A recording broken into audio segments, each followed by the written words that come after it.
Ay, nakita niyo po ba si Balsik? Kaninang umaga ko pa po kasi siya hinahanap eh. Nagtanong na nga rin po ako kay Ken, pero wala raw po sa kanila yung aso ko. Tay! Tay! Ba't di po kayo nagsasalita? Tinatanong ko po kayo eh. Hindi niyo po ba nakita si Balsik? Kanina pa po kasi ako nahihilo sa kakahanap sa aso ko eh. Nag-aalala na po ako para sa kanya. Dahil hindi ko pa nga po nagagamot yung sugat niya kahapon eh. Iniligtas po kasi niya yung bata na anak po ni Kapidring. Kamuntikan pong matuklaw ng ahas doon po sa likod ng bahay natin. Kaya ayun po, siya po yung natuklaw. Mabuti na lamang po at ahas bahay lang po yun, tsaka walang kamandag. Ay nako, baka nasa tabi-tabi lang yun anak. Hanapin mo na lang. Kailangan ko pang matapos tong tinatagtad kong karne. Huwag mo na muna akong abalahin dito. Sige na. Pero tay, di naman po nakakabalang pagtatanong ko sa inyo ah. Saka para sa akin po, para ko na pong kapatid si Balsik. Nakakatuwa nga po dahil marami na po siyang naililigtas na buhay ng tao.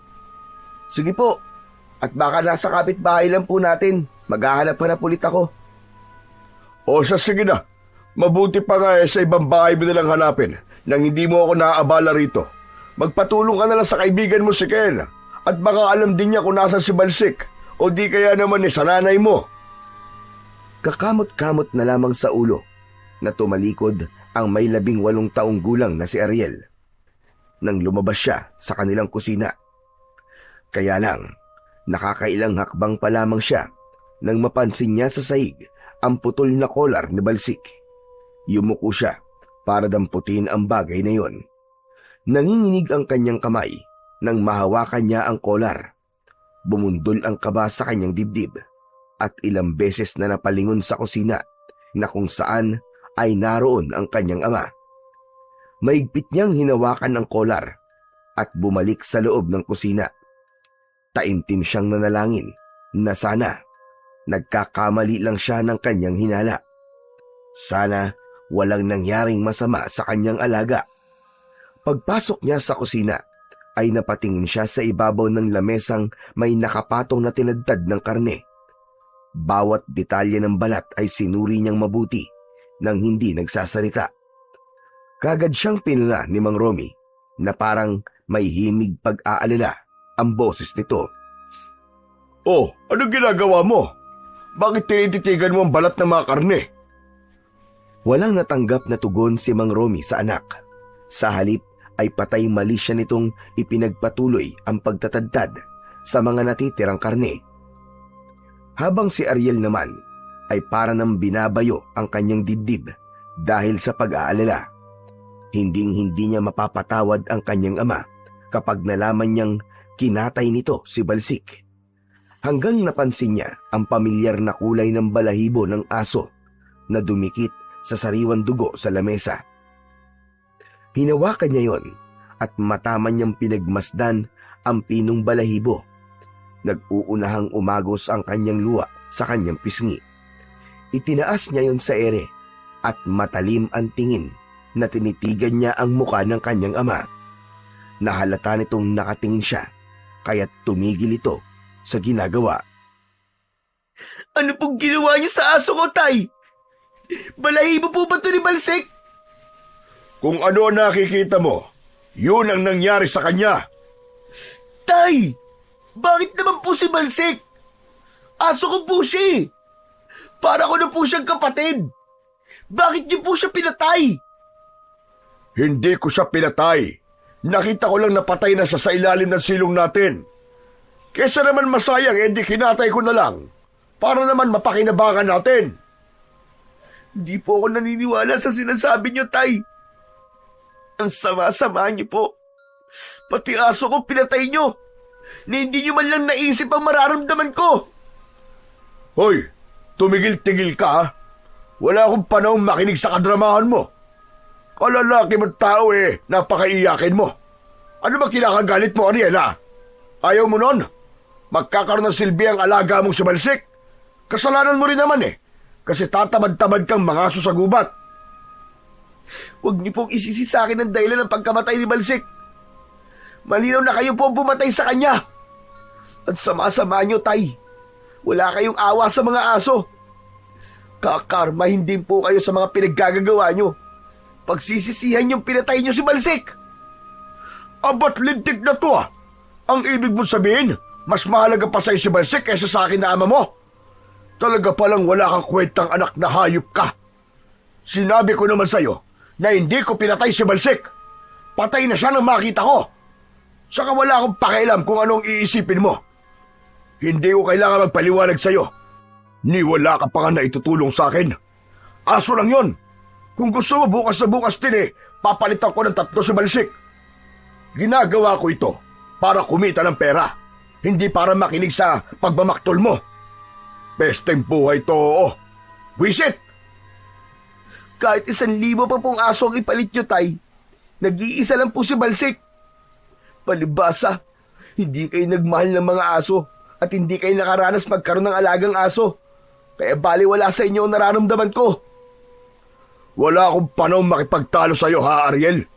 Huwag mo akong abalahin sa ginagawa ko. Ang mabuti pa, mangaso ka na lang mamayang gabi kaysa makipagtalo ka pa sa akin nang magkaroon ka naman ng silbi kahit papano. Hindi po. Wala akong gagawin para sa inyo, Tay. Total ang tingin niyo po sa akin walang silbi, di gagawin ko na lang. Kayo na po ang balang mag-asikaso sa karinderya nyo. Ayoko na. At hindi ko kayo mapapatawad sa ginawa niyong pagpatay sa aso ko. Abatan lintik na to, ha. Huwag mo akong susubukan, Ariel, ha? At baka hindi mo magustuhan ang gagawin ko sa'yo. Ako po huwag niyong susubukan, Tay. Hindi ako magdadalawang isip na isumbong kayo sa mga pulis. Ipapadampot po kita sa mga alagad ng batas. Ako po mismo magpapatunay sa kanila na kayo sala rin sa pagkaubos sa mga aso rito para makulong na kayo. Tuluyan na ngang naubos ang pasensya ni Mang Romy at lumapit ito kay Ariel. Isang malakas na suntok ang tumama sa mukha ng binata. Bumagsak siya sa sementadong sahig ng kanilang kusina at doon niya nakita ang pugot na ulo ni Balsik. Nakatago yun sa ilalim ng lamesa. Para siyang binuhusan ng malamig na tubig nang makita ang nakadilat na mga mata ng alaga niyang aso. Pakmana sana niyang kukunin ang pugot na ulo na yon. Pero nilapitan siya bigla ng kanyang ama at dinuro sa muka. Ako ang wag mong susubukan. Dahil kahit anak pa kita, hindi rin ako magdadalawang isip na isama ang laman mo sa karne ng mga aso na kinakatay ko. Lintik ka. Pagkatapos kitang pakainin, buhay na talagaan, ikaw pa pala magpapahamak sa akin, damuho ka. Ipagpapalit mo talaga ako sa alaga mong aso. Wala kang utang na loob. Wala kang silbi. Inutil! Mabilis na bumangon sa pagkakahiga si Ariel at hinarap ang kanyang ama na nandidilat ang mga mata dahil sa galit para sa kanya. Pero hindi siya nagpakita ng takot dito. Lalo pa at hindi niya makalimutan ang itsura ng kanyang alagang aso. Iniisip pa lang niya na habang kinakatay ito ng kanyang ama, ay humihingi ito ng tulong sa kanya. Pero wala siya at wala siyang nagawa para iligtas ito. Para nang sasabog ang kanyang dibdib sa galit. Maaaring walang makaintindi sa nararamdaman niya, pero para na rin siyang namatayan ng kapatid, karamay at kaibigan sa pagkawala ni Balsik. Sa kabila ng mahigpit na pagkakatupad ng batas ukol sa iligal na pagkakatay ng mga aso, ang kanya namang ama ay mas lalong lumaki ang kita sa pagkakarne ng asong gubat. Kakaiba raw ang lasa ng laman ng aso na iniluluto ni Mang Romy. Kaya naman, halos dagsain ito ng mga tao, matikman lang ang masarap na putahe ng kanyang ama. Walang nakakaalam na karne yon ng asong gubat dahil kasabwat ni Mang Romy ang mismong mga suki nito sa karinderya. Nag-aalala sila na kapag nahuli ang kanyang ama, ay hindi na rin sila makakatikim ng masarap na lutong ulam ni Mang Romy. Kapag hindi ka nakahuli ng asong gubat mamayang gabi, pagsisisihan mo na hindi ka sumunod sa ipinag-uutos ko. Dahil lahat ng makikita kong aso na gumagala sa kalye ay papatayin ko talaga. Inuluto ko sila at uubusin ko lahat ng aso rito. Naiintindihan mo? Kaya kung ako sa'yo, mananahimik na lamang ako. Ikaw lang naman na masyado madamdamin eh. Nakikinabang ka rin naman sa pera kinikita ko. Pagkatapos pagbabantaan mo ko. Subukan mo lang talaga na isumbong ako sa mga pulis at idadamay kita. Pareho tayong mabubulok sa kulungan. Ngayon ko lang po nalaman na wala rin po pala kayong kwentang, Ama. Wala kayong puso. Hindi ko kayo mapapatawad sa ginawa nyo. At pagdating ng araw, pagsisisihan nyo to. Magsisisi rin kayo, Tay, sa lahat ng mga nagawa nyo. Makakahanap din kayo ng katapat. Tandaan nyo yan. Umalis ka na nga sa harap ko at baka magdilim lang ang paningin ko sa'yo, mapatay pa kita. Tandaan mo sinabi ko, Ariel. Kapag hindi ka nakahuli ng kahit na isang asong gubat o baboy na mo, ako mismo manghuhuli ng aso at kahit nakatali pa yan, ay kukunin ko. Wala na po akong pakialam kung anong gusto nyong gawin, Tay. Magbabayad kayo sa pagpatay nyo sa alaga ko. Bumatak ang luha sa mga mata ni Ariel.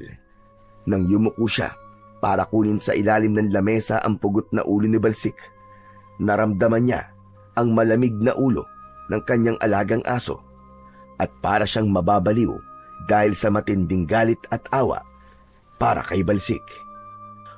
Saan mo dadalhin ang ulo ni Balsik, ha? Ibalik mo sa akin yan at pwede ko pa yung sabawan. Tinignan lang ng masama ni Ariel ang kanyang ama na para bang yun ang ginagamit niyang sandata laban dito. Halatang nang aasar pa ito at pinaglalaroan ang damdamin niya. Ililibing ko ng maayos ang alaga ko dahil para sa akin, siya ang nagpapakatotoong tao kaysa sa inyo na asal-aso. Hindi na hinintay ni Ariel na magsalita pa ang kanyang ama. Mabilis siyang lumabas ng kusina at nakasalubong niya ang kanyang inang si Aling Lina. Kapansin-pansin ang malaking peklat nito sa pisngi. Wala na itong magulang, maliban sa nag-iisa raw nitong kapatid na hindi raw nito nakita pa.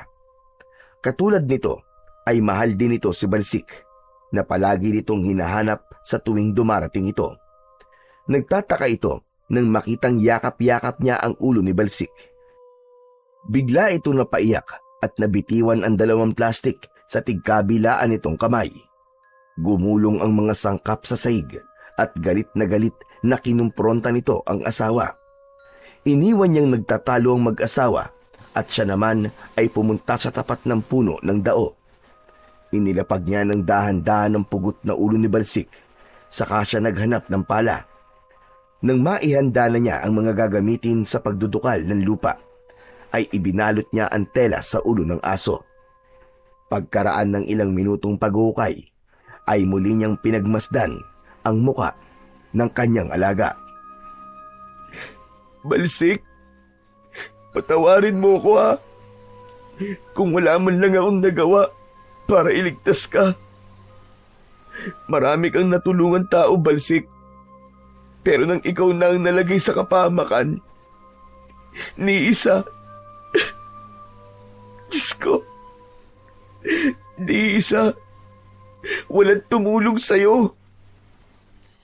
Habang inilalagay ni Ariel ang pugot na ulo ng kanyang alaga sa hukay, ay panay pa rin ang patak ng kanyang luha mula sa kanyang mga mata. Bigla niyang narinig na parang may sumigaw sa hindi kalayuan sa kanyang kinatatayuan. Nagmula ang malakas na sigaw sa kakahuyan, kaya't saglit siyang napatigil sa kanyang ginagawa.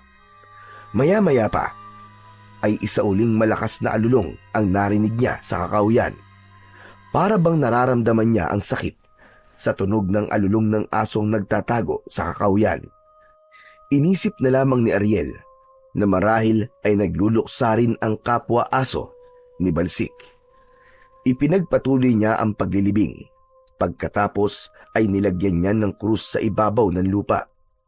Matagal siyang nakatayo at nakatitig lamang sa puntod nito.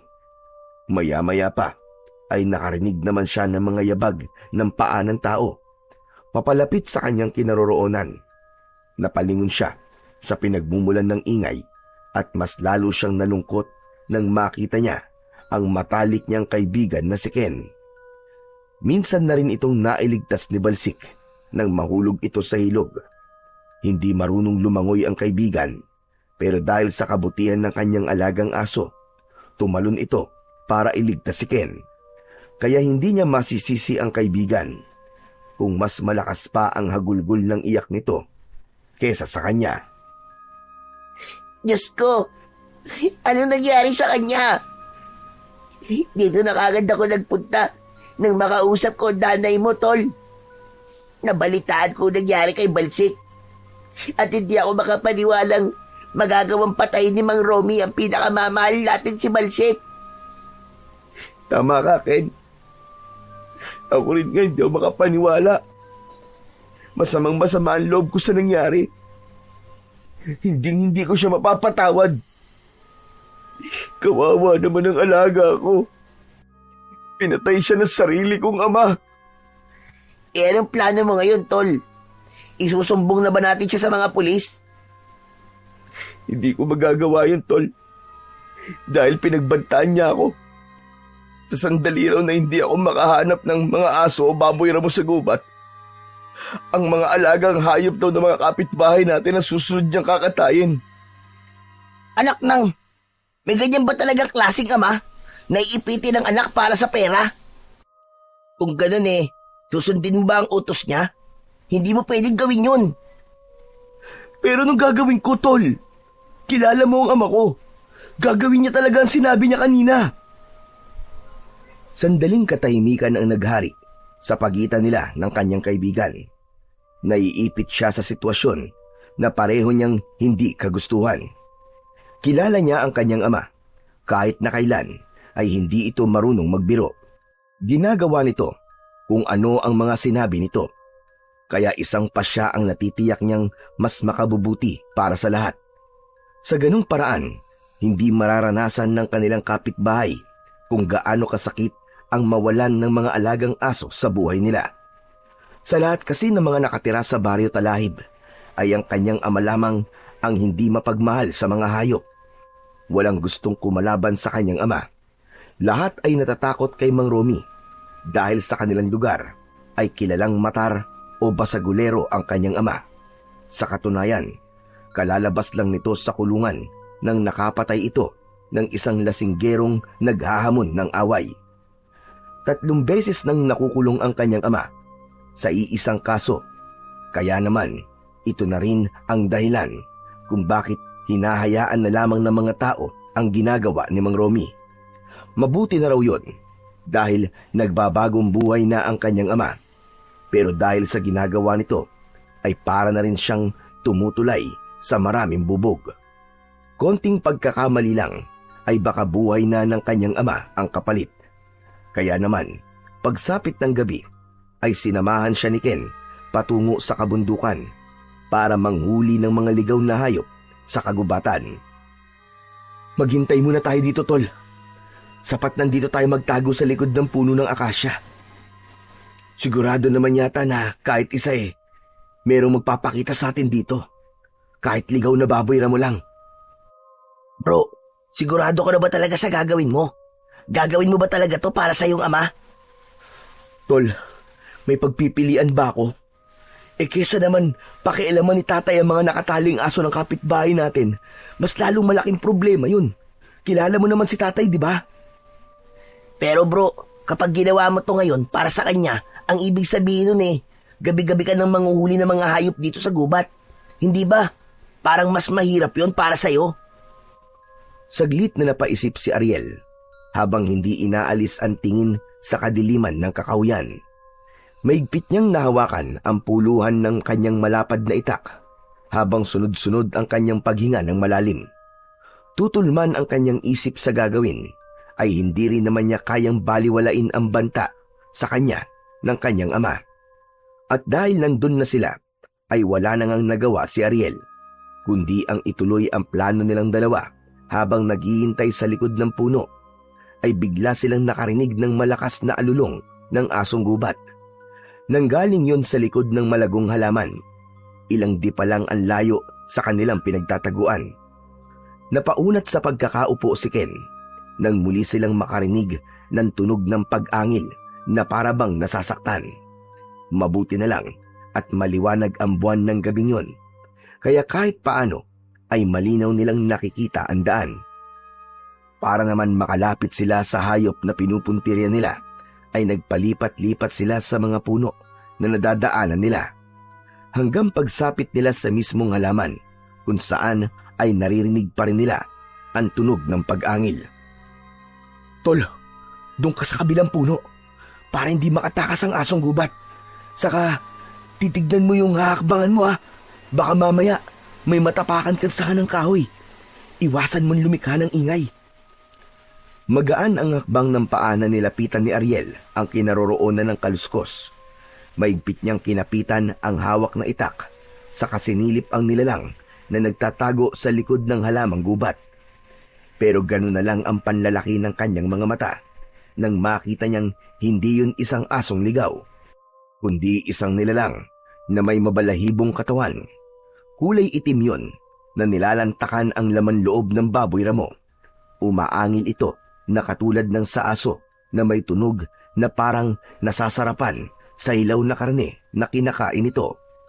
Nang mga sandaling yon, ay iniisip niya na sana ay hindi sumigaw o lumikha ng ingay si Ken, dahil kapag nagkataon ay mapapansin siya ng nilalang na abala pa rin sa pagkain ng lamang loob ng hayop. Naninigas ang kanyang tuhod at hindi siya agad nakapagsalita. Parang umurong ang kanyang dila ng dahil sa labis na takot. Dinig na dinig din niya ang malakas na paghigop ng nilalang sa dugo ng baboy ramo.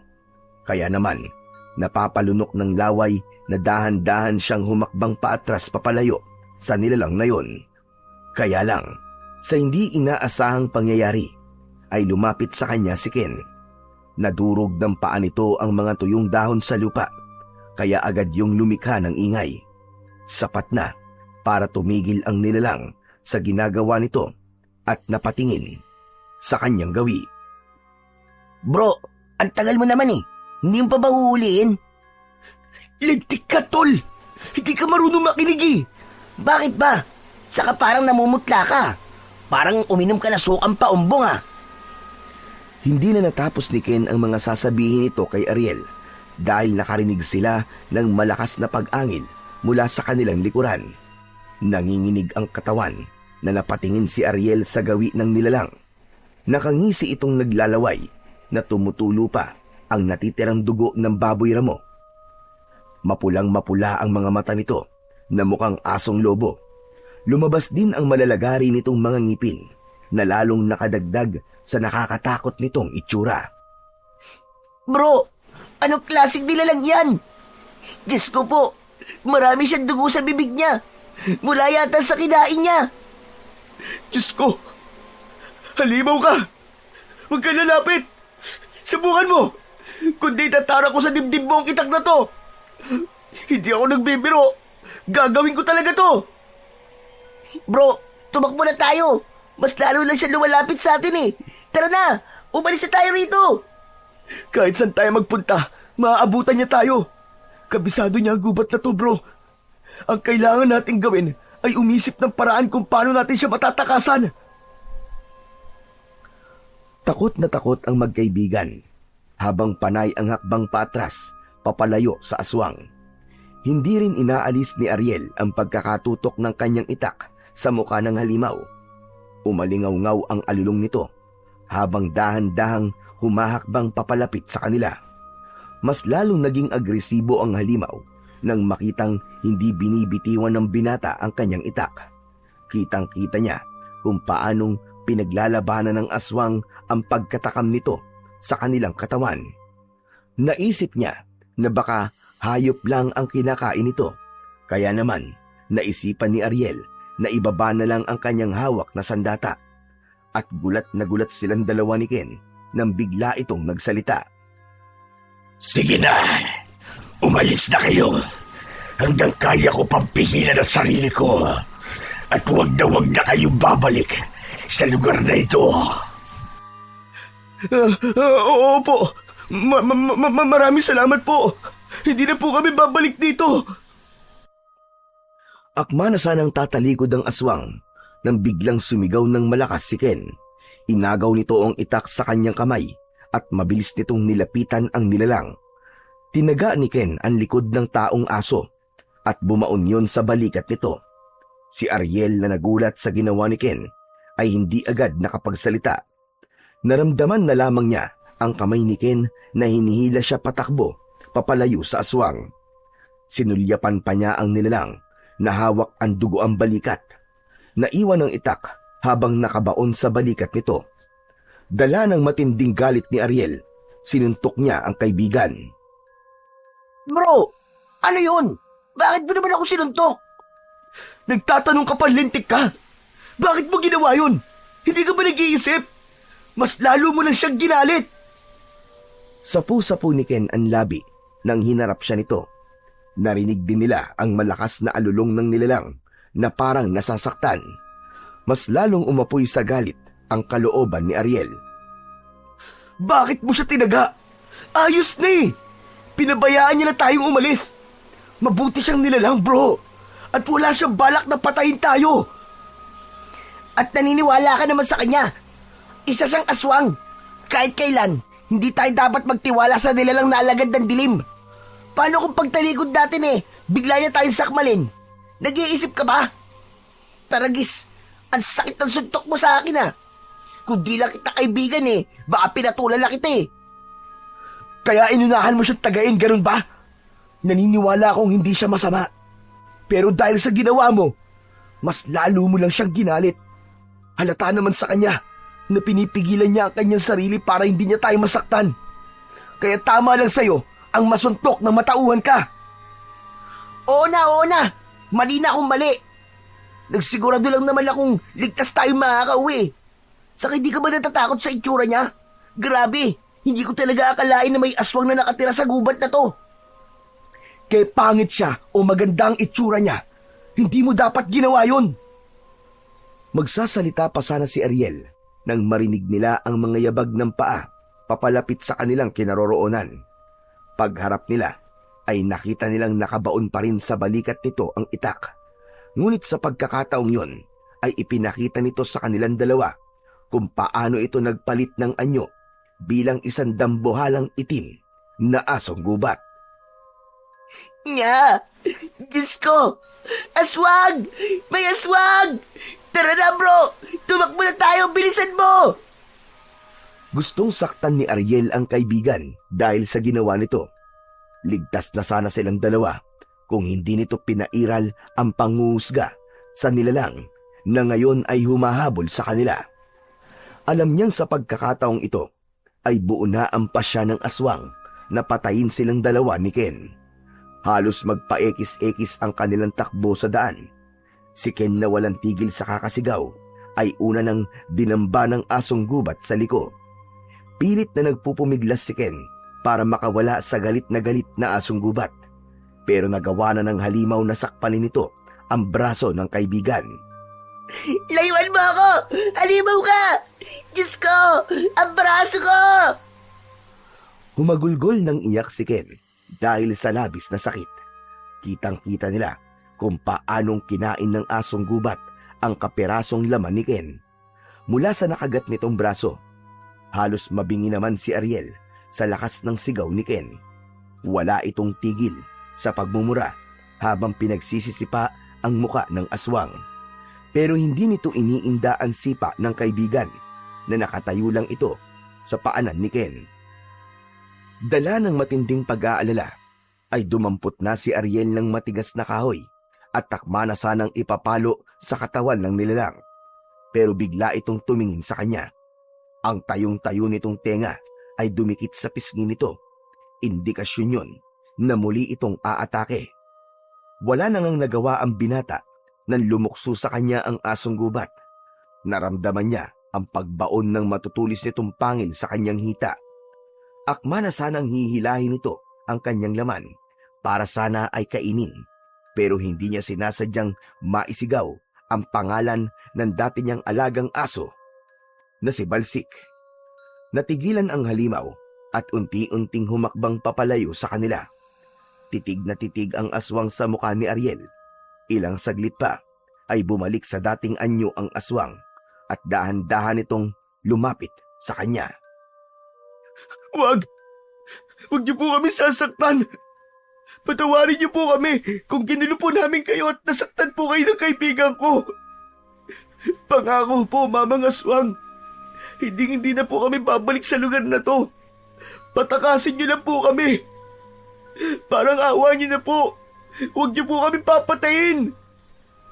Tila natauhan ang nilalang nang makita nito ang pagbulwak ng dugo sa suot na pantalong maong ni Ariel. Humakbang ito papalayo sa kanila habang kitang-kita niya ang pag-agos din ng dugo nito sa balikat mula sa tama ng itak. Pero bago ito umalis, ay muli itong nagsalita. Palalampasin ko ang ginawa ng kaibigan mo.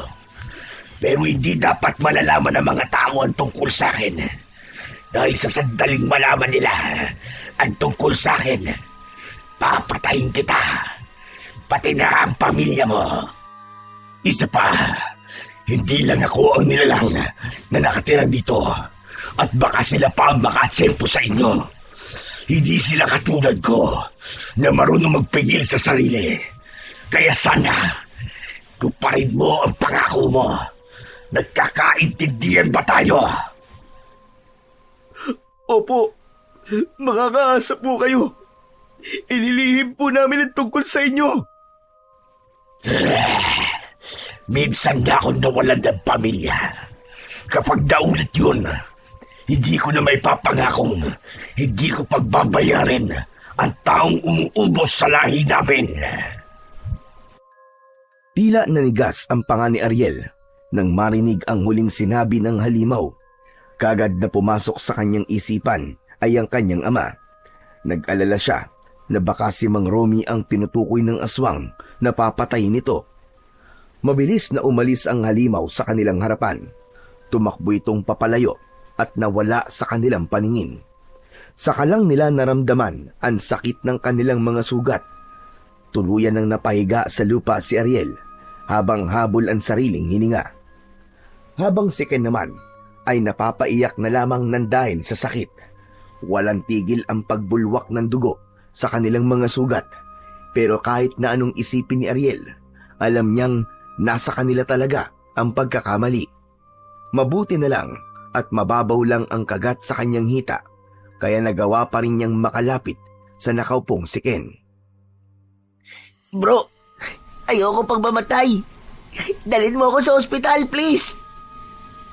Oo na, pero malayo ang ospital sa baryo natin. Kaya mo bang tumayo? Kailangan natin makahanap ng taong tutulong sa atin. Teka, saan kaya tayo pwedeng humingi ng tulong? Gaganti talaga ako, bro. Hindi ako makakapayag na hindi makaganti sa hayop na yun. Ano ka ba naman, bro? Hindi ka pa ba nadadala sa mga nangyari? Muntik na tayo mapahamak ng dahil sa padalos-dalos mong desisyon. Hindi na sana tayo masasaktan kung pinabayaan na lang natin siyang umalis. Ariel, naririnig mo ba mga sinasabi mo, ha? Aswang ang kumagat sa atin. Sila ang dapat na matakot sa atin. Hindi tayo matatakot sa kanila. Kapag nalaman ng mga taon tungkol sa pagtatago natin ng lihim tungkol sa mga aswang na yun, sa palagay mo ba, anong mangyayari sa atin, ha? Sige, sumagot ka. Kahit pakin, kahit santignan tayo ang mali dito Isa pa, wala naman siyang pinapatay na tao. Hayop lang ang kinakain niya. Ang banta niya kanina, babaliwarain mo rin ba? Si Mang Romy, naisip mo bang baka siya ang tinutukoy ng aswang na yon? Hindi kagad nakapagsalita si Ariel. Hindi niya alam kung ano ba ang iisipin niya sa bantang yon ng halimaw. Ipinagpatuloy na lamang nila ang paglalakad para humingi ng tulong. Pagkaraan ng kalahating oras na paglalakad, ay nakakita naman sila ng maliit na kubo na gawa sa kawayan. Maaliwalas ang paligid dahil sa magagandang bulaklak na nakatanim sa bakuran ng bahay. May malamlam na liwanag sa loob ng bahay mula sa gasera. Pumasok sila sa loob ng bakuran at paika-ikang lumapit sa pintuan. Tao po! Tao po! May tao po ba dyan? Walang natanggap na tugon si Ariel mula sa loob ng bahay. Sa halip, isang maihinang pagbayo sa lusong ang naririnig nila. Kaya siguro ay hindi sila naririnig ng tao sa loob. Dahil desperado nang humingi ng tulong si Ariel sa may-ari ng bahay, ay pumasok na sila ng diretso nang walang paalam. Pagsapit nila sa loob, ay hindi inaasahan ni Ariel ang mga sumunod na nangyari. Magkasabay silang bumagsak ni Ken sa sahig na gawa sa kawayan. Nagulat naman ang matanda sa ingay ng pagbagsak nila. Abay, Diyos ko! Sino mga batang ere? Hala! May sugat din kayo sa katawan! Ano nangyari sa inyo? Lola! Lola, tulungan niyo po kami! Ano pa nga ba ang gagawin ko? Abay, pumasok na kayo sa bahay ko nang walang paalam! Hindi na nagawang sumagot ni Ariel sa matanda dahil nakaramdam na siya ng pagkahilo. Nanginginig din ang kanyang katawan at hindi niya makontrol ang pagtirik ng kanyang mga mata. Biglang gumapang ang malamig na hangin sa kanyang balat at diretso ang kanyang pagsusuka. Ganon din ang nangyari kay Ken. Halos mataranta ang matandang babae para sa pagtulong sa kanila. Kaya naman, taimtim siyang nanalangin na sana ay malampasan nila ang kakaibang sakit na nararamdaman. Hindi na niya alam ang mga sumunod na nangyari dahil kusang pumikit ang kanyang mga mata at tuluyan na siyang nawalan ng malay. Mabahong amoy ng dahon ang tuluyang nagpagising sa diwa ni Ariel, kasabay ng pagguhit ng masakit na sugat dahil sa mahigpit na pagkakatali ng tela sa kanyang hita. Dahan-dahan siyang nagmulat ng kanyang mga mata at nakita niya ang matandang babae. May dinidikdik itong dahon na nauna nang ipinaamoy sa kanya. Nalaman niya na dahon yun ng amarilyo na mabisang gamot para sa mga taong nawawalan ng malay. Nakita niya rin na nakatunghay sa kanyang muka si Ken. Ano bro? Ayos ka na ba ha? Masakit lang ang hita ko, bro. Salamat naman at mabuti na rin ang pakiramdam mo. Kumusta na pakiramdam mo, iho? Mabuti na po ang pakiramdam ko, Lola. Maraming salamat po sa pagtulong niyo sa amin ng kaibigan ko. Ano ba kasi ginagawa niyo rito? Abay, malayo na ito sa bayan na. Nasabi sa akin ni Ken ang nangyari sa inyo kanina. Mabuti na lamang at walang nangyaring masama sa inyo. Nag-aalala na ako sa'yo, pre. Akala ko, hindi ka na magigising. Pasensya ka na sa nagawa ko. Huwag mo nang isipin yun, Tol. Ang mahalaga ay ligtas na tayo. Hindi pa kayo ligtas. Dahil hanggat naririyan ang mga nilalang nakauri na kumatake sa inyo, ay hindi pa rin kayo nakakasigurong ligtas kayo sa lugar na ito. Hindi kayo tatantanan ng aswang na until. Ano po? Aswang na until? Anong klaseng aswang po yun? Isang uri ng aswang na kayang magpalit ng anyo bilang isang mabangis na asong gubat.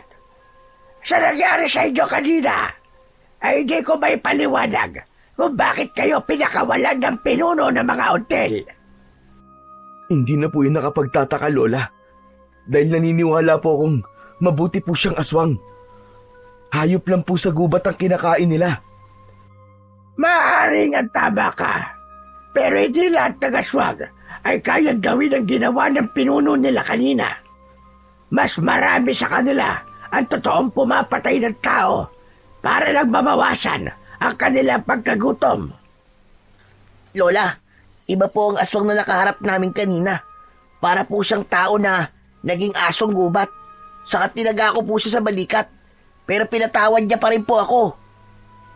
Siguro ay alam niya nga, mabuti kayong tao at hindi kayo nananakit ng kauri nila. Ang ibig ko sabihin kapag alam nilang mabait ang isang tao sa mga hayop, ay hindi nila ito nagagawang saktan o patayin.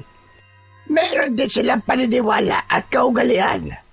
Maliban na lang kung ang taong papalayain nila ang magpapakita ng kasamaan para saktan sila, ay doon lang sila aatake para ipagtanggol ang kanilang sarili. Kaya po ba, nang banggitin ko po ang pangalan ni Balsik tumigil siya sa pag-atake sa amin kanina? Tama ka. Dahil ang tao malulupit lang sa mga hayop. Yun lamang ang pinapatay nila. Kung ganun po namimili sila ng mga bibiktimahin? Ganun po ba?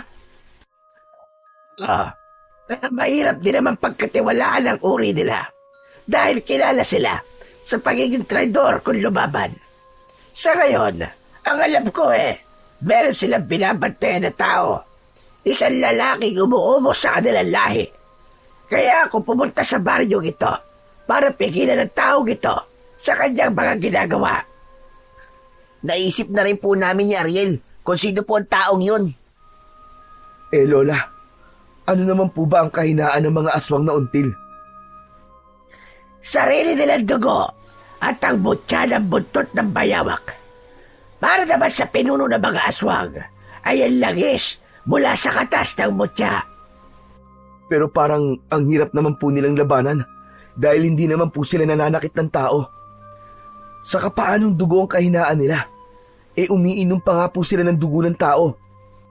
Ang ibig ko sabihin, kapag nainom nila ang sarili nilang dugo, makakaramdam sila ng panghihina ng katawan.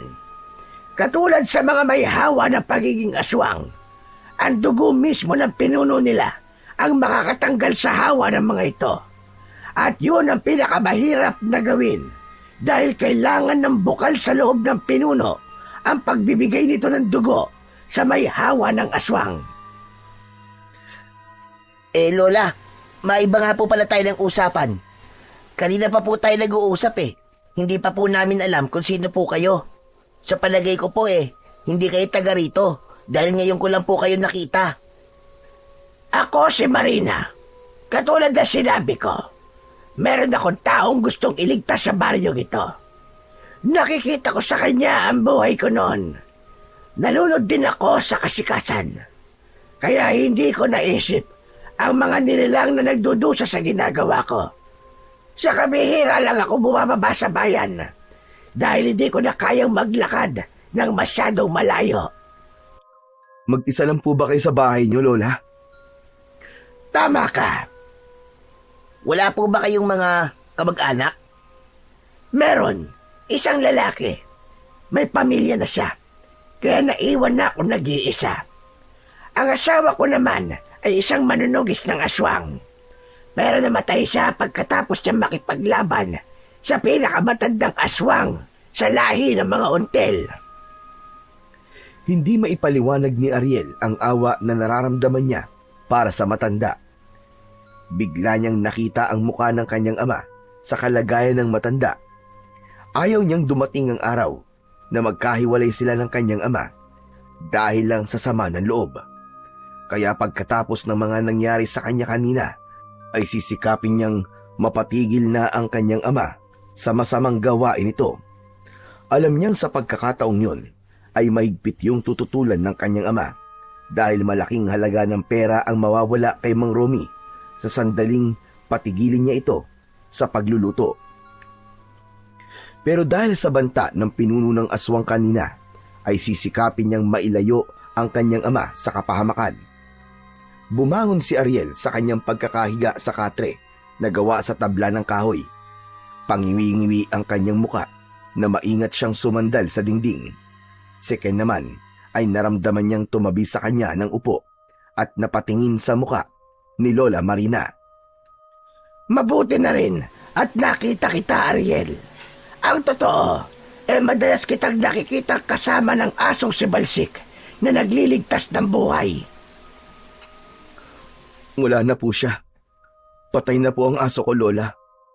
Kaya nga po nandito ako dahil sa banta po ni tatay sa akin na kapag hindi raw po ako nakahuli ng asong gubat, kukuha raw po siya ng mga alagang aso sa kapitbahay namin. At gagawin din daw po niya sa mga yun ang ginawa niya kay Balsik. Mas malala pala siya sa inaasahan ko. Iligtas mo siya, Ariel. Alam mo bang nasa panganib ngayon ng iyong ama? Hindi ko akalain na aabot sa ganito ang kasamaan niya sa mga hayop. Alam ko na ngayon ang dahilan kung bakit pumunta mga until sa baryong ito. Ano po ang ibig niyong sabihin, Lola? Si Romy ang kanilang pakay. Balak nilang patayin ang iyong ama. Kapag hindi siya tumigil sa kanyang ginagawa, baka pati ikaw at ang iyong ina ay mapahamak din. Kung ganun po pala, Lola, kilala niyo po si Mang Romy. Sino ba ang hindi nakakakilala sa pinakasikat na magluluto sa baryo na to? Dahil sa kakaibang putahe na niluluto niya, ay umabot na ang kanyang pangalan hanggang sa bayan. Kaya nga siya dinadayo, hindi ba? Nakakaadik ang kasikatan, pati na ang pagkamal ng malaking halaga ng salapi nang hindi gumagamit ng puhunan. Kaya habang maaga pa, tulungan mo na ang iyong ama Ariel. Habang maaga pa itigil niya na ang masama niyang gawain bago pa mahuli ang lahat. Mahirap po yatang gawin yun, Lola. Paano ko po ililigtas ang aking ama kung wala naman po akong magagamit na sandata laban sa mga until na magbabanta sa buhay niya? Tumayo si Lola Marina at may kinuha itong isang bagay sa ilalim ng upuan nito. Inilabas ng matanda ang isang uri ng tungkod na may buntot sa dulo mula sa hayop. Ano po ang bagay na yan, Lola? Ang tawag sa sandatang ito ay apulan. Isang uri ng armas na magagamit mo laban sa mga aswang na until. Kakailanganin niyo ito kapag gusto na ninyong umuwi. Dahil sigurado kung hindi na kayo tatantanan ng masasamang elemento dahil dyan sa mga sugat nyo. Ano naman pong tawag doon sa nakalagay sa dulo ng tungkod, Lola? Isang uri po yan ng buntot ng ano? Ito ang mutya ng buntot ng bayawak. Teka, sandali lang po, Lola. Yan po ba yung mutya na kayang pumatay sa mga aswang na until? Tama ka, Ken. Taglay nito ang lakas na katulad ng sa latigo.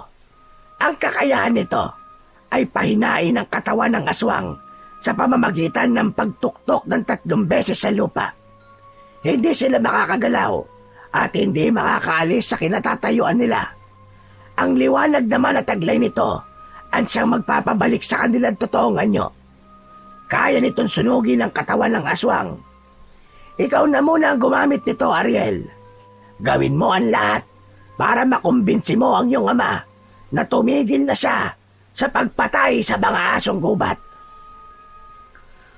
Kung ganun malakas na sandata po palang tungkod na yan, Lola. Oo, Ariel.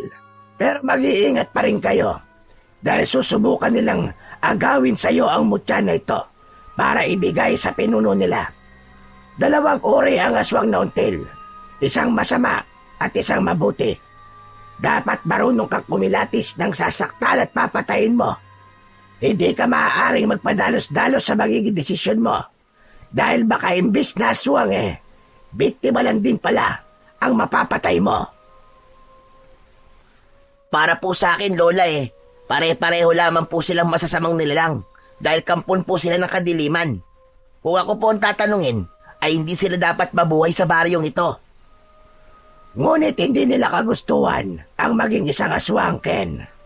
Kaya mahalaga pa rin na malaman kung anong uri ng aswang ang makakaharap ninyo. Hala, sige na. Pwede na kayong umalis. Ang gusto ko sana ay manatili muna kayo rito ng ilang oras. Kaya lang kailangan niyong pigilan si Romy sa mga binabalak niyang gawin. Dahil marami ang madadamay kapag hinayaan natin siya. Marami pong salamat, Lola Marina, sa tulong po niyo sa amin ng kaibigan ko. Sige na, mag-iingat na lamang kayo. Sana ay mapigilan mo ang iyong ama sa kanyang masasamang gawain. Pagkatapos magpaalam, ay nagsimula ng magkaibigan na maglakad pauwi sa kanilang bahay. Dala ang tungkod at lumang gasera ng matanda. Pareho silang walang inik sa paglalakad, kaya naman halos mabingi sila sa ingay ng mga insektong panggabi sa kagubatan. Habang si Ken naman ay panay ang hawak sa braso nitong may puting benda. Si Ariel naman, nadala ang tungkod na may mutya ng buntot ng bayawak, ay abala naman sa kaiisip kung paano niya mapipigilan ang kanyang ama. Pagdating nila sa gitnang kagubatan, ay napansin niya ang pagkakaroon ng kulay berdeng liwanag sa mutya. Mas lalong nanlaki ang kanyang mga mata nang mula sa kanyang harapan ay unti-unting humaba ang buntot ng bayawak. Kasabay ang pag-iinit ng hawakan nito, kaya naman napalinga siya sa kanilang paligid at lumikot ang kanyang mga mata na para bang may hinahanap. Oh bro, bakit ka biglang tumigil? May problema ba? Para kasing biglang nagbago ang itsura ng aking apulan eh. Nagiinit din ang mutya. Wala bang nababanggit si Lola Marina tungkol sa kakaibang mutya na to? Wala eh. Maliban lang sa kakayahan at epekto ng sandatang yan sa mga kalaban. Bakit bro? May nararamdaman ka bang kakaiba sa paligid natin? Sa palagay ko, Ken, hindi tayo nag-iisa sa lugar na to. Hindi nagtagal ay lumabas sa pinagtataguan ng mga asong gubat. Lahat ay nakatingin sa berdeng liwanag ng kanyang mutya. Napaatras si Ariel at mahigpit na hinawakan ang tungkod. Anak nang, sinasabi ko na nga ba't mahirap pagkatiwalaan ng aswang na yun? Bro, hindi ba't mga alagad niya yan? Sa palagay ko, bro, sila ang dapat na iniiwasan. Hindi sila mga alagad ng nilalang na umatake sa atin kanina. Kakaiba ang kanilang mga itsura at mas matulis ang kanilang mga pangil. Humanda si Ariel sa pagsugod ng mga asong gubat sa kanila. Iwinasiwas niya ang kanyang hawak na tungkod. Kasunod, ang pagtuktok niya ng 3 beses sa lupa. Biglang natumba ang mga asong gubat sa lupa habang hindi makatayo. Nagkatinginan silang dalawa ni Ken sa labis na pagtataka. Hala, ano nangyayari sa kanila bro? Bakit parang hindi sila makatayo? Para silang nakadikit sa lupa. Pagkakataon na nating iwasan sila. Hanggat kaya natin takasan ng mga yan, ay gagawin natin. Maiwasan lang ang pagdanak ng dugo. Ano ka ba naman bro? Hindi sila mga tao. Patayin mo na sila hanggat hindi pa nila kayang lumaban sa atin. Hindi ko gagawin ang sinasabi mo, bro. Kahit kakaiba sila, hindi natin alam kung anong totoong pakay nila. Isa pa, nakalimutan mo na ba ang sinabi sa atin ni Lola Marina? Ang kailangan ay iligtas sila, hindi para patayin.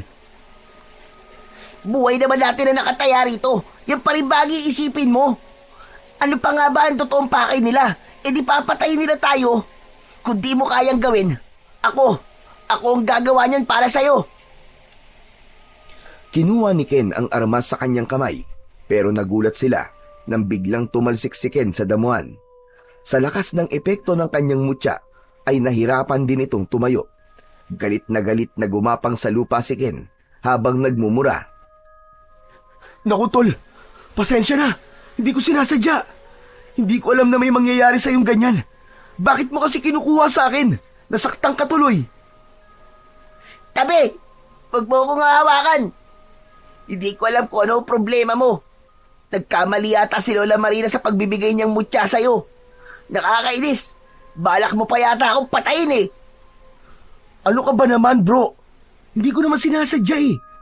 Hindi ko alam na yan ang magiging reaksyon ng sandata sa'yo. O ano, kaya mo bang tumayo? Hindi siya pinansin ni Ken. Sa halip, tumayo ito at naglakad. Iniwan siya sa harap ng mga nakahandusay na mga nilalang sa lupa. Hanggang ngayon ay nakapagtatakang hindi pa rin gumagalaw ang mga ito. Parang may kung anong malakas na enerhiya ang gumapos sa katawan ng mga asong gubat. Ilang sandali pa ay nakaalis na sila sa lugar na yon. Hindi siya kinausap o tinignan man lang ni Ken.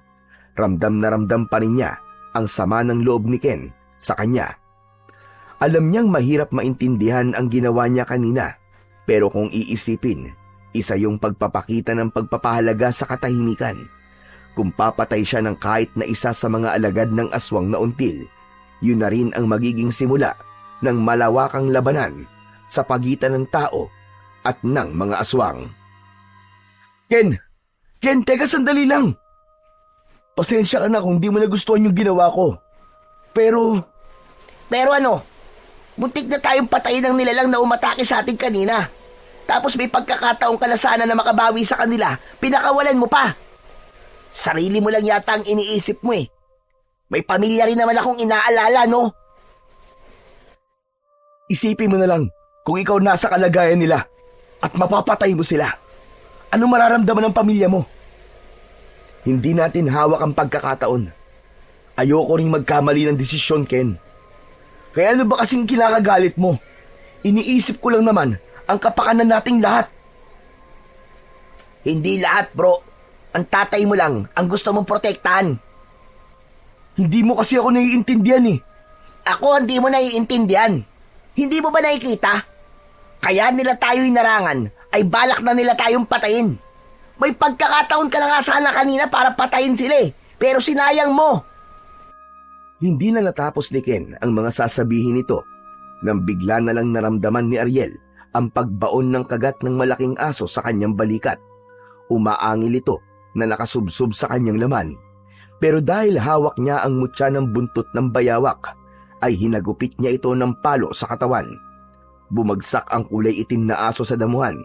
Kitang-kita niya ang pagguhit ng kulay itim na sugat sa katawan ng aswang. Sa isang iglap ay bigla itong nagsatao. Nakaawang ang bibig ni Ariel nang makilala ang nilalang na kumagat sa kanyang balikat. Ito ang lalaking madalas niyang nakikitang kumakain sa kanilang karinderya. Nag-aalala siyang napatingin kay Ken na hindi rin maitago ang bakas ng takot sa mga mata. Nakita mo na? Papatayin nila tayo, bro. Dahil sa mutyang ibinigay sa'yo ng matandang yun. Dapat pala, hindi mo nilang tinanggap yan. Mas lalo lamang tayo mapapahamak eh. Tumigil ka na nga, Ken! Kanina ka pa eh! Ang ingay-ingay mo! Hindi ako makapag-isip ng tama ng dahil sa'yo. Ang dapat nating iniisip ngayon ay kung paano natin matatakasan ang mga halimaw na yan. Takas! Puro na lang pagtakas ang naririnig ko sa bibig mo. Kailangan na natin lumaban. Buhay na natin na nakataya rito. Hindi na nga naitago pa ni Ken ang galit sa boses nito. Kulang na lang ay suntukin siya ng kanyang kaibigan sa labis na galit. Hindi niya akalain na sa simpleng pagpapaubaya niya sa mga asong gubat ay hahantong sa muling pag-atake ng mga ito. Doon niya naisip na hindi nga pangkaraniwan ang mga nilalang na pilit humahabol sa kanila. Nagmamadali silang tumakbo papalayo sa lugar na yon, ngunit pagdating nila sa unahan ng kanilang daan ay nakita nila ang isa pang asong gubat. Kulay abo yun at siguradong hindi yun ang nilalang na nagpataka sa kanila. Lumukso ito sa kinatatayuan ni Ariel, pero nasambot ito ng kanyang tungkod. Tinamaan ito sa leeg at bumagsak sa lupa. Nagkikikisay ang katawan nitong bumubula ang bibig. Nilapitan niya ito at itinuktok niya ng 3 beses sa lupa ang hawak niyang tungkod. Lumapit na rin si Ken at kitang-kita nilang dalawa na nag-aanyong tao na ito. Nang makilala nila ang aswang, ay nalaman nila na ang mga nagiging customer ng kanyang ama sa karinderya ay puro pala mga aswang. Dahil ang lalaking nakahandusay sa harap nila ay ang lalaki rin na madalas niyang makitang kumakain sa karinderya ni Mang Romy. Bumundol ang kaba sa kanyang dibdib dahil sa pag-aalala sa kanyang ama. Hanip ah! Kaya pala walang nagsusumbong sa mga pulis eh. Mga aswang pala ang customer nyo. Walang kaalam-alam si Mang Romy na ang kanyang nakakahalubilo araw-araw. Mga aswang na until pala. Pero paano naman nangyari yun? Kumakain sila ng kapwa nila aswang. Hindi mo ba naisip? Natawa ang mga aswang. Siyempre, kapag bumalik sila sa anyo ng pagiging tao, ay para na rin silang nakakain ng laman ng normal na tao. Basta, ang labo ng mga nangyayari ngayon, bro. Kinakabahan na ako. Nag-aalala na ako para sa mga magulang ko. Mukhang nahuli na yata ako ng gagawing pagpigil sa ama ko. Dahil nagsisimula ng kumilos sa mga aswang para pumatay ng mga tao. Ikaw lang naman tong ewan eh. Sinayang mo pa ang pagkakataon na malagasan sila ng mga kalahi nila. Ligtas na nakauwi ang magkaibigan sa kani-kanilang mga bahay. Pagdating ni Ariel sa tapat ng kanilang bakuran, ay dinig na dinig niya ang malakas na pagtadtad ng karne ng kanyang ama. Yun ang nakasanayan niyang naririnig na ingay sa tuwing sumasapit ang 4:00 ng madaling araw. Malalaki ang hakbang ng mga paa na tumakbo siya papunta sa kusina para lamang pigilan ang kanyang ama sa ginagawa nito.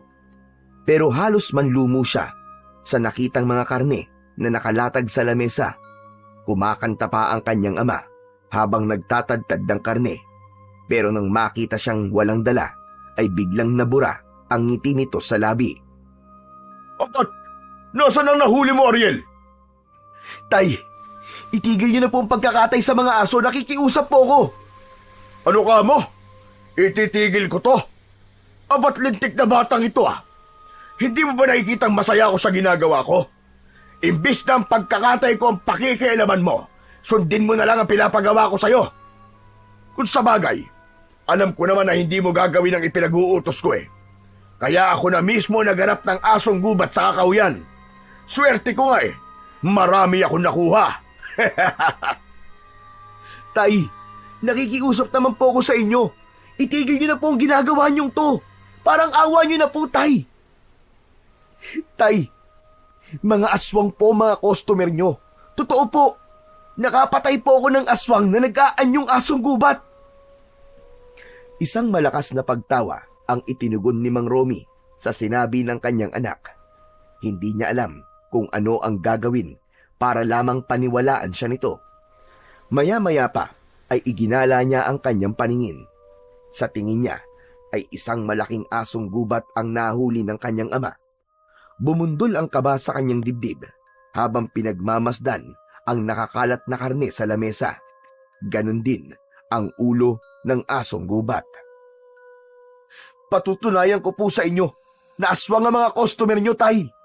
At kayo ang isusunod nila. Papatayin po nila kayo, Tay. At ang asong gubat na nasa harapan nyo ay isang aswang na until. Kalokohan! Tigilan mo na ang mga katangahan mo, Ariel. Kung hindi kita anak iisipin ko na nasisiraan ka na ng ulo. Dahil wala ng ibang paraan, ay napilitan na si Ariel na gamitin ang tungkod sa harap ng kanyang ama. Nagulat ito nang makita ang hawak niyang sandata.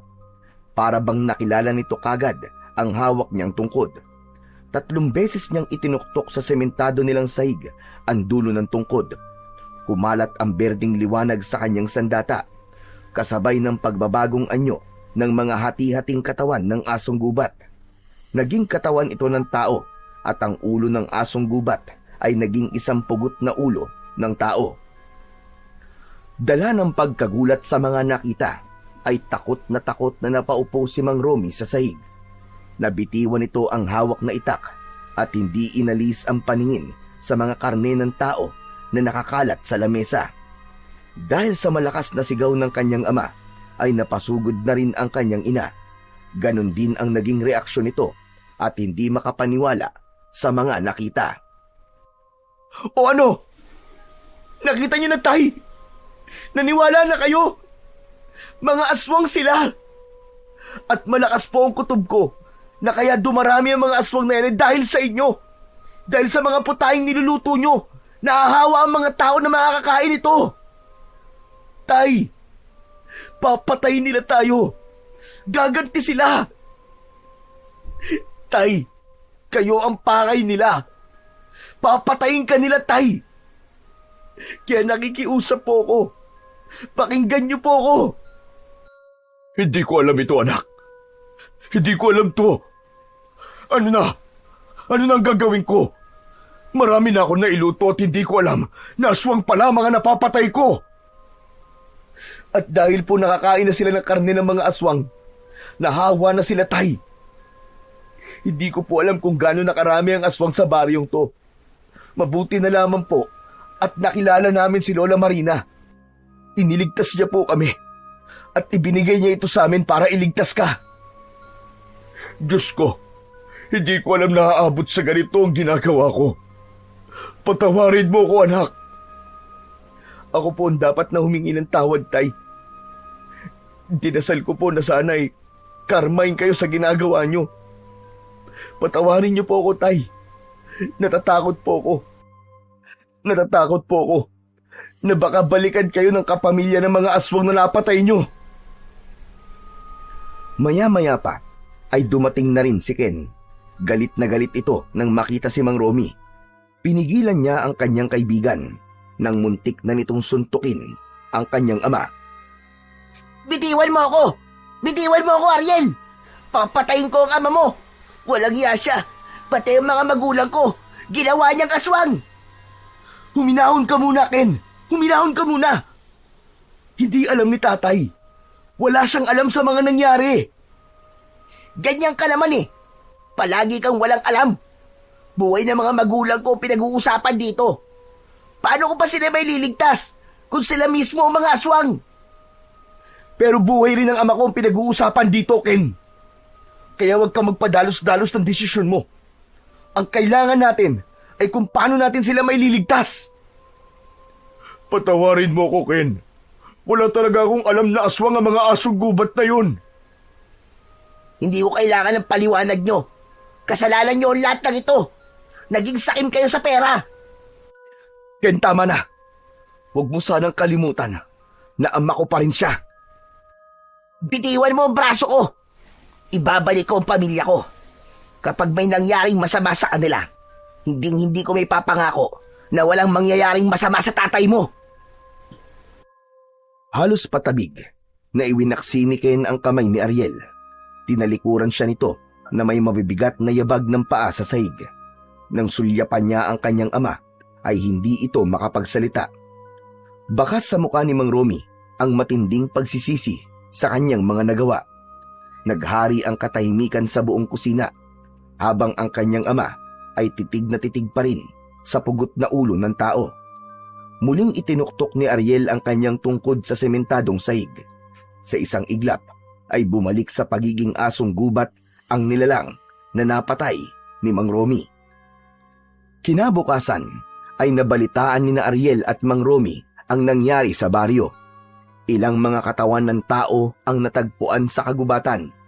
Lahat ay sunog ang mga katawan at nawawala ang kasuotan. Ito marahil ang mga aswang na napatay ni Ariel sa kagubatan. Pero ang mas matinding lumikha ng kaguluhan ay ang ilang mga taong natagpuang wakwak ang tiyan at nawawala na ang lamang loob. Kumalat hanggang sa bayan ang paggasik ng lagim ng mga aswang na until. Maghapong nakakulong si Mang Romy sa silid ng mag-asawa. Hindi ito makausap dahil sa mga nangyari. Si Ken naman ay hindi na nagpakita sa kanya. Alam niyang masama ang loob ng kanyang kaibigan. Ilang araw na hindi nagbukas ng karinderya si Mang Romy, kaya hindi nila inaasahan na susugurin sila ng mga tao. Nay! Tay!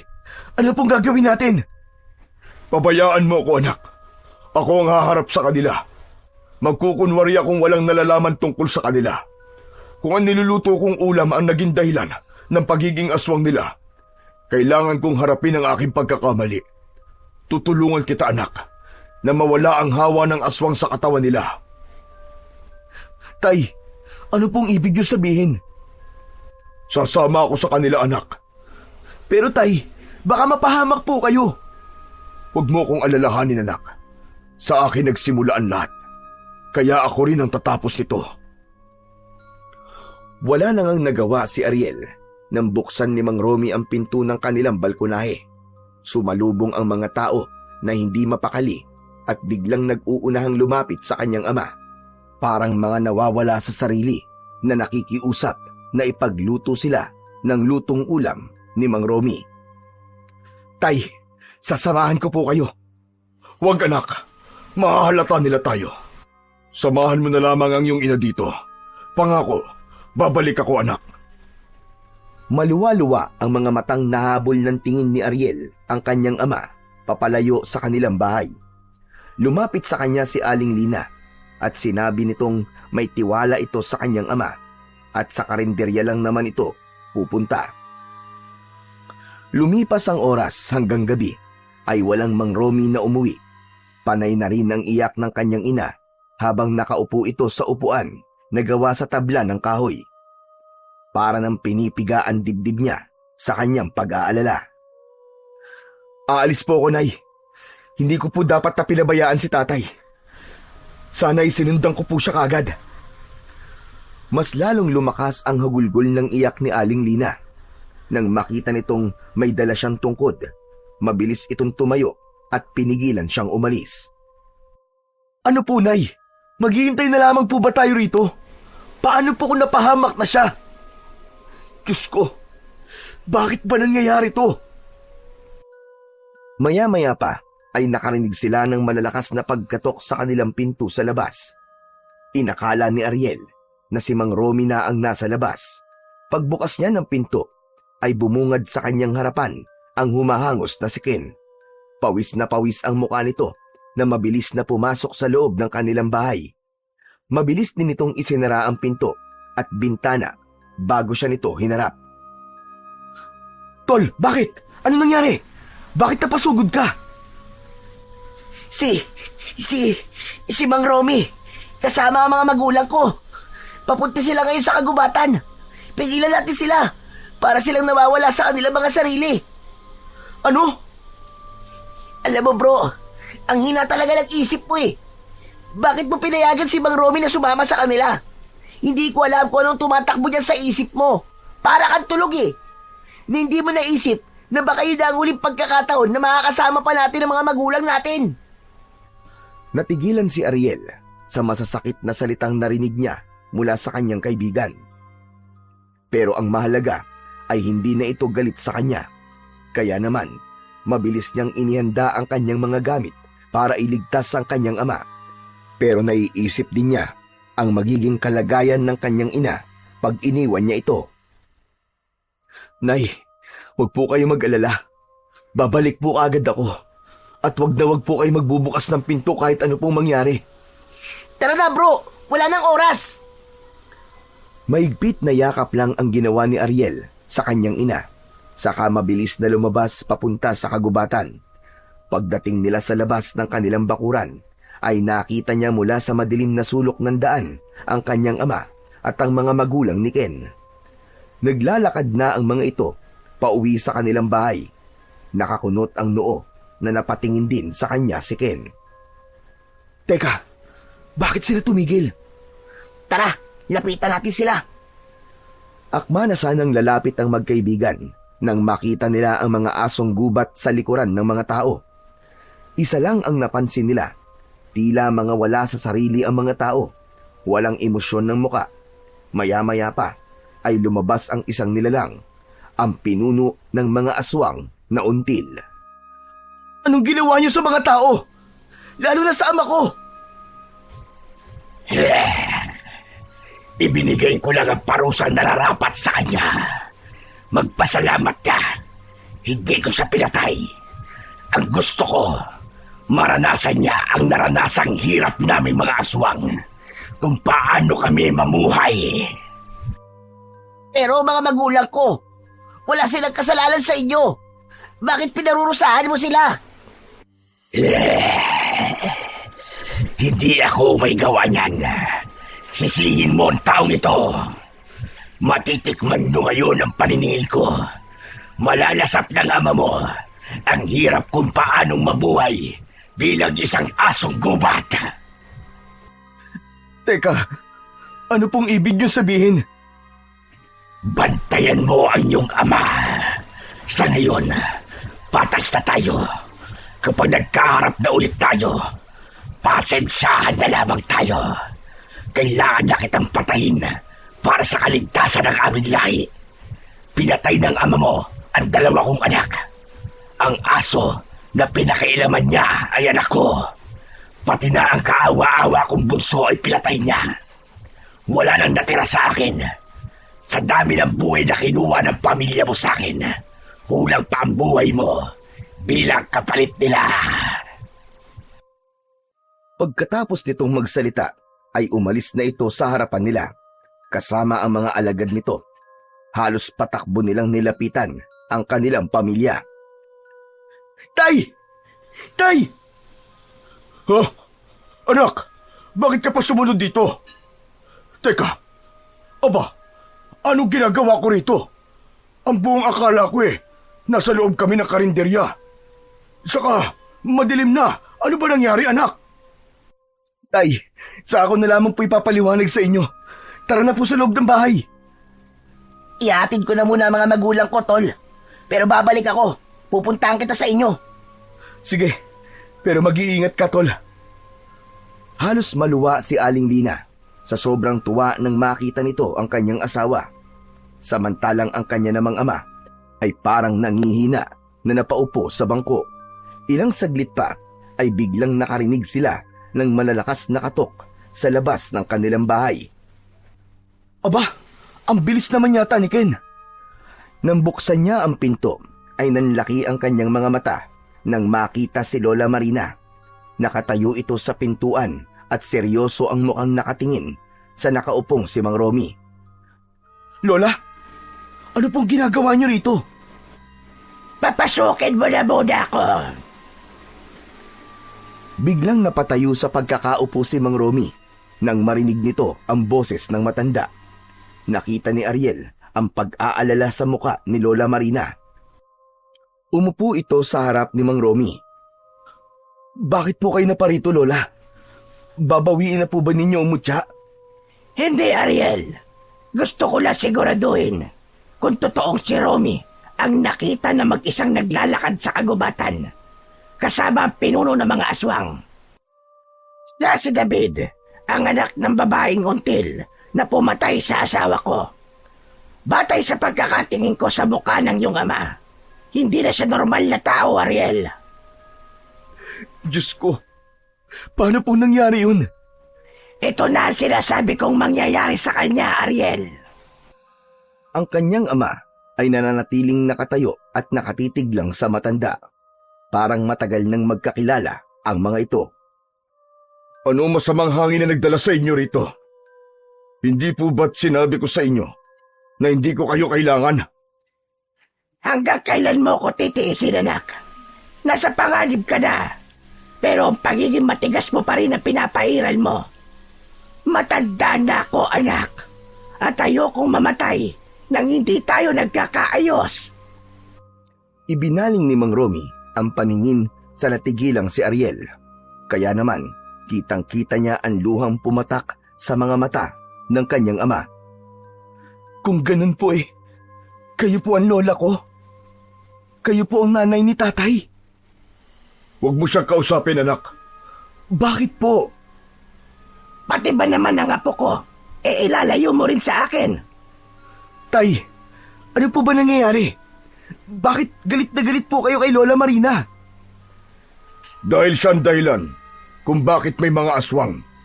Nagkamali siya ng gamot na ginamit nun. Kaya nga napatay niya ang asawa ni David dahil gusto niyang iliman lahat. Pagkatapos, bigla na lamang magpapakita sa akin na parang walang nangyari. Hindi ko alam, nasusundan pala ako ni David. Lola? Patawarin mo ako, apo. Anak ko, kaya nga'y tinatama ko na ang mga nagawa kong pagkakamali noon. Pero anak, may pagkakamali ka rin. Kaya nga narito ko. Nakahanda na akong tumulong para mailigtas ka. Hindi ko kailangan ng tulong nyo. Tay, mukhang tama po si Lola. Kalimutan niyo na po ang mga nakaraan. Ang mahalaga ay mailigtas po natin ang mga tao. Kayo! Maya-maya pa ay dumating naman si Ken. May dala itong malapad na itak dahil nalaman itong susugod na mga aswang na until sa baryo. Nakita rin ito si Lola Marina, pero pagkatapos nilang ipagtapat sa kanyang kaibigan ang tungkol sa matanda, ay nagkasundo ang apat na ililigtas nila ang mga tao sa hawa ng pagiging aswang. Ilang sandali pa ay biglang napasigaw si Mang Romy. Napahawak ito sa dibdib at biglang tumulo ang malapot nitong laway. Napadapa ito sa sahig na parang aso. Kitang-kita ni Ariel kung paanong unti-unting humaba ang bibig ng kanyang ama. Tumubo ang buntot, humaba rin ang tenga at nagkulay pula ang mga mata. Isang malaking kulay pulang asong gubat ang naging anyo ni Mang Romy. Tay! Ano po nangyayari? Diyos ko! Ang tatay ko! Hindi naman kinaya ni Aling Lina ang mga nasaksiyan. Nawalan ito ng malay at kahit si Ken ay hindi rin makapaniwala na isang aswang na si Mang Romy. Tay! Huwag mo siyang hahawakan na po. Huwag mo rin siyang lalapitan. Masasaktan siya dahil sa hawak mong mutya. Ituktok mo ang tungkod mo sa sahig. Gawin mo ito ng 3 beses. Saka lang naalala ni Ariel ang ganoong paraan para mawala pansamantala ang pagiging aswang ni Mang Romy. Kaya lang, hindi na ito makakaalis sa kinatatayuan dahil isa sa mga epekto ng tungkod ay ang paninigas ng katawan. Nagwawala si Mang Romy na halatang hindi nagugustuhan ang mga nangyayari dito. Pumikit si Ariel para hindi niya makita ang paghihirap ng kanyang ama. Kasabay na mga luwang umagos sa kanyang pisngi, 3 beses niyang itinuktok ang tungkod. Nagliwanag ang mutya at narinig niya ang malakas na alulong ni Mang Romy hanggang sa maging tao ang boses nito. Pagmulat ng kanyang mga mata ay nanginginig ang buong katawan nito dahil sa lamig. Nay! Nay, tulungan niyo po ako. Ang hirap po palang maging aswang. Ang sakit-sakit po ng buong katawan. At ang mga ugat ko po, parang mistulang tumitibok. O anak, tutulungan kita. Patawarin mo ko. Romy anak, hindi ko alam na aabot sa ganito ang kagustuhan kong magkaroon ng malakas na kapangyarihan bilang isang mahusay na albularya. Sana nga ay hindi pa huli ang lahat. Lola, paano ko po maililigtas si tatay? Kailangan mong labanan si David. Tanging ang kanyang dugo lamang ang makakaalis sa hawa ng pagiging aswang nila. Magagawa mo lang yun kapag kusa niyang ibinigay ang patak ng dugo niya sa bibig ng iyong ama. Lola, wala na po bang ibang paraan? Wala na, apo. Ang kailangan ay harapin ang pinuno ng mga aswang na until para kahit siya ay maliligtas natin. Tulungan mo ko, apo, na maitama na gawa kong pagkakamali noon. Kahit ako po, Nay, ay may kasalanan din. Dahil naging sakim din po ako at pumatay ng maraming asong gubat. Akma na sanang magsasalita si Ariel nang bigla niyang naramdaman ang pag-iinit ng kanyang mutya. Napatingin siya sa muka ni Lola Marina at Mang Romy. Kaya naman, mabilis na sumilip sa bintana si Mang Romy. Sakto yon sa malakas na boses ni Mang David sa labas. Galit na galit ito na nagsisisigaw sa labas. Hayop ka, Romy! Pinatay mo pala mga anak ko! Magbabayad kang hayop ka! Hindi kita patatawarin! Katapusan na ninyong lahat! Ni hindi kagad nakagalaw si Ariel nang magsimulang magsipag-akyatan ang mga asong gubat sa kanilang balkonahe. Pilit na pumapasok ang mga ito sa loob ng kanilang bahay. Bro, sinisira nila ang bahay! Haharapin ko sila. Hindi ako makakapayag na saktan nila si tatay. Lalabanan ko siya kahit na anong mangyari. Matapang na binuksan ni Ariel ang pintuan at hinarap niya ang mga alagad ng kalaban. Sumunod sa kanya ang 3 at mas lalong nauulol sa galit ang aswang na si Mang David nang makita nito si Lola Marina.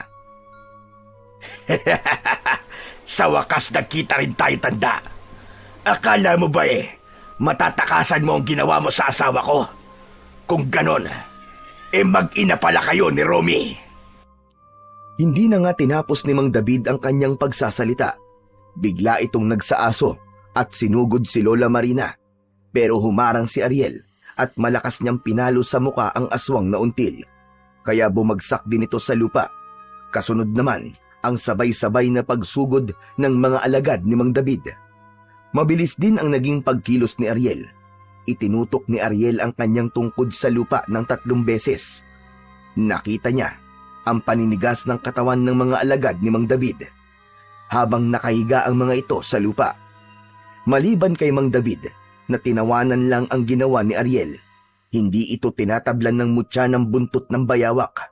Nanlalaki ang kanyang mga mata na napatingin sa muka ng pinuno ng mga aswang. Paano nangyari yun, Lola? Wala pong epekto sa kanya mutya ng buntot ng bayawak. Ulitin mo pa, Tol! Inulit nga ni Ariel ang pagtuktok sa lupa ng hawak niyang tungkod, pero wala pa ring epekto yon. Sa halip, mabilis na sumugod na si Mang David sa kanila at pinuntirya nang matutulis nitong mga kuko ang dibdib ni Ariel. Bumagsak sa lupa si Ariel nang tamaan siya ng kuko ng aswang na si Mang David. Kaya naman si Mang Romy na ang kumilos. Naging isang malaking asong gubat ito at ang kanyang ama ang nakipaglaban dito. Kung hindi siya tinatabla ng mutya, Apo, nangangahulog ang nakain niya ang bayawak na pinagputulan ng mutya. At ang makakatalo lamang sa kanya ay ang kapwa niya aswang. Muling pinagmasdan ni Ariel ang nag-aaway na 2 asong gubat. Ang iba namang mga natitirang alagad ni Mang David ay sumugod na rin sa kanila. Huwag niyo silang papatayin, Ariel. Ililigtas natin sila sa pagiging aswang. Kumuha ang matanda ng langis sa bulsa nito at pinatakan ang sugat sa dibdib ni Ariel. Saka lang niya naramdaman ang pagkawala ng sakit ng sugat niya. Lumapit siya sa 2 naglalabang aswang at pinagtulungan nilang mag-ama si Mang David. Buong lakas na pinalo ni Ariel ng kanyang tungkod ang dibdib ni Mang David. Pasadsad itong bumagsak sa lupa at mabilis niya itong nilapitan. Namimilipit ito sa sakit dahil may tama ito ng kagat sa leeg at braso. Ganon din ang kanyang ama na nanghihinang napaupo sa lupa. Bumalik ito sa pagiging tao. Ganon din si Mang David. Habang si Ken naman ay binabantayan ang mga naninigas na mga asong gubat sa lupa. Kayo pa ang may ganang gumanti sa akin, mga hayop kayo. Pagkatapos nung sirain ang buhay ko. Tawarin mo ko, David. Hindi ko sinasadya. Hindi sinasadyang patayin ang asawa ko at gawin akong aswang. Ngayon naman ang anak at ang apo mo ay binabalak akong patayin. Hindi! Nagkakamali po kayo, Mang David. Ilang beses yung sinubukan na hindi kayo saktan. Dahil naniniwala po ako may kabutihan pa rin natitira sa puso nyo. Napatunayan ko po yun. Nang gabing pinatakas nyo po kami. Nandito po kami, Mang David, para iligtas kayo. At hingin ang tulong nyo. Paano naman ang kaawa-awa kong bunsong anak? Ang aking pinakamamahal na anak na pinatay ng ama mo, Ariel. Hindi niya makakamit ang katarungang nararapat para sa kanya. David, patawarin mo ko. Naniniwala akong hindi pa uli ang lahat para sa atin. Patawarin mo ko. Nakahanda akong pagbayaran ng kasalanan na gawa ko sa mga anak mo. Hindi yun ganun kadali. Si Balsik, naging mabuti siyang aso. Ibinigay ko siya sa inyo para maging tagapagligtas ng mga tao. Kinalimutan ko ang galit ko dahil gusto kong magbago at tanggapin na lang ang kapalaran ko. Pero anong ginawa nyo? Pinatay nyo ang anak ko! Parang binuhusan ng malamig na tubig si Ariel nang marinig ang pangalan ng kanyang alagang aso. Hindi niya namalayan na pumatak na pala ang kanyang mga luwa at hindi siya makapaniwalang ang matagal niya nang inaalagaan na si Balsik ay isa palang aswang. Tama si Mang David. Naging mabuting aso si Balsik at hindi niya naisip kung paano ito nagawang patayin ng kanyang ama. Bumangon si Mang David na ng mga oras na yon ay nag-anyo ng tao at malakas na napagulgol ng iyak. Si Mang Romy na nag-anyo na ring tao. Si Lola Marina at si Ken ay wala nang nagawa kundi ang maiyak sa nakitang paghihirap ng kalooban ni Mang David. Napaluhod sa lupa si Mang Romy at bakas sa mukha nito ang matinding pagsisisi. Patawarin mo ako, David. Hindi ko talaga sinasadya. Masyado ako nagpadala sa aking emosyon sa kagustuhan kong umangat sa buhay. David, hindi ko nahahangarin na gumaling. Ito ang nararapat na parusa sa akin. At kulang pa itong kabayaran sa lahat ng buhay na kinuha ko sa iyo. Nagsisisi na ako, David. Sisig-sisi na ako sa mga nagawa ko. Patawarin mo ko. Ako rin, David. Nakahanda akong tanggalin ang pagiging aswang mo. Hindi ko sinasadya mga nagawa ko sa pamilya mo. Iniabot ni Lola Marina ang langis na kanina pa nitong hawak. Pagkatapos ay tinanggap yun ni Mang David. Saka binuksan. Akma na sanang ipapahid nito ang langis sa katawan nang muli nitong ibinalik ang gamot sa matanda. Para saan pa po itong gamot? kung wala na akong pamilyang babalikan. Meron pa, David. Meron pa. Dahil ituturing ka naming pamilya. Magsimula ulit tayo. Patawarin natin ang bawat isa, David, para sa ikatatahimik ng mga buhay natin. Huwag niyo na pong subukang pagaanin ang loob ko. Mabubuhay na ako bilang aswang na until. Ako rin, Nay. Itatama ko na rin po ang mga pagkakamali ko. Paano naman po ang mga magulang ko? Habang buhay na po ba silang magiging aswang? May paraan pa para magamot sila. Kinuha ni Mang David ang hawak na itak ni Ken at mabilis na hiniwa ang palad nito. Tumayo si Mang David at lumapit sa mga nilalang na umaangil habang hindi pa rin nakakagalaw sa kinatatayuan. Ipinatak yun ni Mang David sa bibig ng mga ito. Unti-unting nawala ang kanilang mga pag-angil. Maging ang mga balahibo sa katawan ay mabilis din na naglaho hanggang sa bumalik na ang mga asong gubat sa pagiging tao. Hindi naman makapaniwala si Ken na gumaling ang mga magulang nito sa tulong ng dugo ni Mang David. Ganon din ang ginawa ni Mang David kay Mang Romy. Pagkatapos ay ipinahid ni Mang David ang langis sa buo nitong katawan. Ngayong tapos na ang tungkulin ng mutya ng buntot ng bayawak. Simula po ngayon, Mang David, ay palagi na po namin kayong makakasama sa bahay. Hindi na, Ariel. May bahay naman ako sa kagubatan eh. Salamat at binuksan mo ang aking isipan na hindi kailangan gumamit ng dahas para gumanti.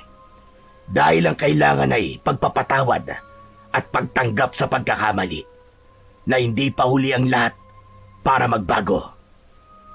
Lumapit si Mang Romy at inakbayan nito si Mang David habang masaya ang muka na tumingin sa kanila. Si Lola Marina naman ay inalalayan tumayo ang nagkamalay na si Aling Lina. Nagulat ito nang makita si Mang David at naluluwang tinawag na kuya si Mang David. Saka maigpit na nagyakap.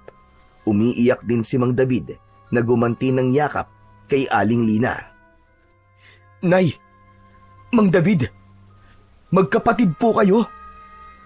Oo, Ariel. Hindi ko kagad nakilala si Lina. Romy, ikaw pala na pangasawa ng kapatid ko. Paano nangyari yon? Bakit hindi ko nakilala ang sarili kong kapatid? Si Aling Lina ang sumagot. Iniligtas daw ito ng mga magulang nila nang gabing nasunog ang kanilang bahay. Kaya ang buong akala ni Mang David ay kasamang nasunog sa bahay si Aling Lina. Kaya pala, nang makita ni Aling Lina na nagbago ng anyo si Mang Romy, ay nawalan ito ng malay dahil alam din pala nito ang tungkol sa mga aswang na until. Hinaplos ni Mang David ang pisngi ni Aling Lina na may peklat ng pagkasunog. Mabuti na lamang at kilala ni Aling Lina ang kapatid nito. Tuluyan na ngang nabuo ang pagkatao ni Mang David. Pagkalipas ng ilang buwan, ay itinuloy ni Mang Romy ang pagluluto ng mga ulam sa karinderya nito, pero sa malinis na paraan. Naging katulong nito si Mang David, Ariel at Ken. Dahil malaki ang negosyo ng kanyang ama, masaya silang namuhay sa baryo ng Talahib bilang isang buong pamilya, habang si Lola Marina naman ay naging isang mahusay na albularya. Kinilimutan nila ang tungkol sa mga aswang na until. Si Ariel naman ay nagkaroon ulit ng alagang aso na pinangalanan ulit niya na Balsik. Magmula ng araw na yun, ang natitira nilang ulam ay ipinapakain nila sa mga asong kalye at naging malapit na ang loob ni Mang Romy sa mga aso. Wala na ring mahihiling pa si Ariel dahil buo na uli ang kanyang pamilya. Magkakasama silang nabuhay ng masaya at malayo sa lagim na naging buhay nila noon.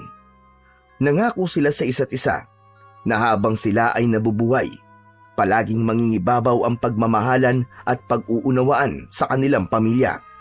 At sa tulong ng mutya ng buntot ng bayawak at sa suporta ng buong pamilya, naniniwala sila na kahit may mga masasama pang nilalang ang magbalik at maggasik ng lagim at sirain ng katahimikan sa kanilang baryo, ay wala itong magagawa dahil sa tulong ng kapangyarihan ng mutya at matinding pananampalataya nila sa Poong May Kapal.